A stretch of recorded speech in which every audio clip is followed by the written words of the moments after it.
Ésaïe, chapitre 59.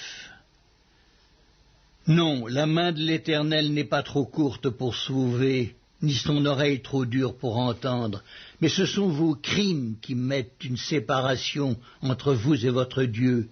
Ce sont vos péchés qui vous cachent sa face et l'empêchent de vous écouter, car vos mains sont souillées de sang et vos doigts de crime. Vos lèvres profèrent le mensonge, votre langue fait entendre l'iniquité. Nul ne se plaint avec justice, nul ne plaide avec droiture. Ils s'appuient sur des choses vaines et disent des faussetés. Ils conçoivent le mal et enfantent le crime. Ils couvent des œufs de basilic et ils tissent des toiles d'araignée. Celui qui mange de leurs œufs meurt, et si l'on en a brisé un, il sort une vipère. Leurs toiles ne servent point à faire un vêtement, et ils ne peuvent se couvrir de leur ouvrage. Leurs œuvres sont des œuvres d'iniquité, et les actes de violence sont dans leurs mains. Leurs pieds courent au mal, et ils ont hâte de répandre le sang innocent. Leurs pensées sont des pensées d'iniquité, le ravage et la ruine sont sur leur route. Ils ne connaissent pas le chemin de la paix, et il n'y a point de justice dans leur voie. Ils prennent des sentiers détournés, quiconque y marche ne connaît point la paix. C'est pourquoi l'arrêt de délivrance est loin de nous, et le salut ne nous atteint pas. Nous attendons la lumière, et voici les ténèbres, la clarté, et nous marchons dans l'obscurité. Nous tâtonnons comme des aveugles le long d'un mur, nous tâtonnons comme ceux qui n'ont point Dieu.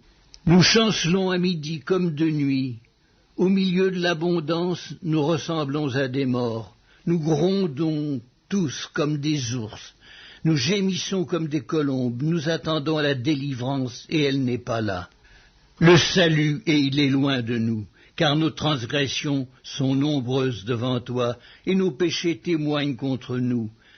Nos transgressions sont avec nous, et nous connaissons nos crimes.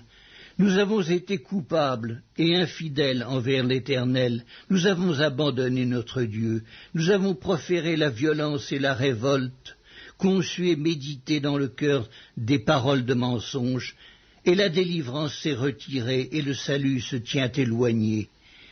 Car la vérité trébuche sur la place publique, et la droiture ne peut approcher. La vérité a disparu, et celui qui s'éloigne du mal est dépouillé. L'Éternel voit d'un regard indigné qu'il n'y a plus de droiture. Il voit qu'il n'y a pas un homme. Il s'étonne de ce que personne n'intercède. Alors son bras lui vient en aide, et sa justice lui sert d'appui. Il se revêt de la justice comme d'une cuirasse, et il met sur sa tête le casque du salut. Il prend la vengeance pour vêtement, et il se couvre de la jalousie comme d'un manteau. Il rendra à chacun selon ses œuvres, la fureur à ses adversaires, la pareille à ses ennemis. Il rendra la pareille aux îles. On craindra le nom de l'Éternel depuis l'Occident et sa gloire depuis le soleil levant. Quand l'ennemi viendra comme un fleuve, l'Esprit de l'Éternel le mettra en fuite. Un Rédempteur viendra pour Sion, pour ceux de Jacob qui se convertiront de leurs péchés, dit l'Éternel.